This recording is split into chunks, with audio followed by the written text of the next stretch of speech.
এই যে এই জয়েন্টটার নাম হচ্ছে বাট জয়েন্ট। এই জয়েন্টটার নাম হচ্ছে কি বাট জয়েন্ট। এই বাট জয়েন্ট কোনগুলোকে বলা হয়? প্লেট বা পাইপ হোক মুখোমুখি লাগলে এটাকে বাট জয়েন্ট বলে। আর এটা কি পজিশনে আছে? হরিজন্টাল পজিশন বা 2G পজিশন। দুইটার একটা অবশ্যই বলতে হইব। হ্যাঁ, হরিজন্টাল বা 2G। হরিজন্টাল বা 2G কত ডিগ্রিতে আছে? 90 ডিগ্রিতে। ঠিক আছে, 90 ডিগ্রিতে আছে। এই যে এই মাথা এবং এই মাথায় লাগাইছি, এটাকে বলা হয় রানিং প্লেট। রানিং প্লেটের কাজ হচ্ছে আমি যেন এটা আমার ওয়ালিং করতে সুবিধা হয়, যেন পরে এত ধরলে পরে চিঠিটা এই জায়গায় পড়বে, অনেক সময় কাটিয়া জায়গা যেন এই জায়গায় টানলে কাটবে না।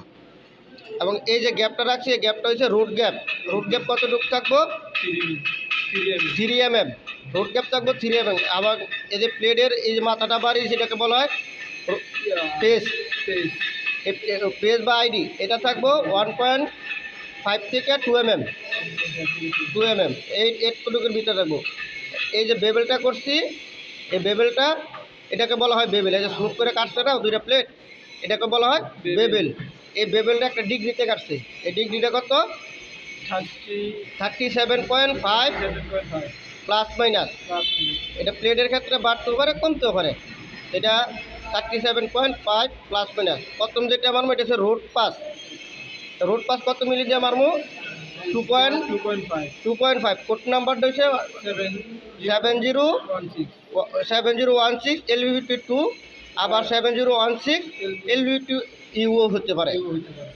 রুট পাস মারার পরে যেই ওই দিক দিয়ে রুটটা উঠবে, এটাকে বলা হয় রুট পেনিট্রেশন। ওই সাইডে যে রোডটা উঠবে এটা রুট পেনিট্রেশন। রোড পাস মারার পরে আমরা হট পাস মারবো। হট পাসটা হচ্ছে 3.2 দিয়ে 7018 দিয়ে মারবো।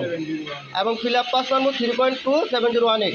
এবং কেবিং পাস মারবো 3.2 7018। আর বিশেষ করে সবসময় খেয়াল রাখতে হবে কারেন্ট সেটিংটা এবং রোড পাস মারার ক্ষেত্রে হোল্ডারটা যেন মাইনাসে থাকে।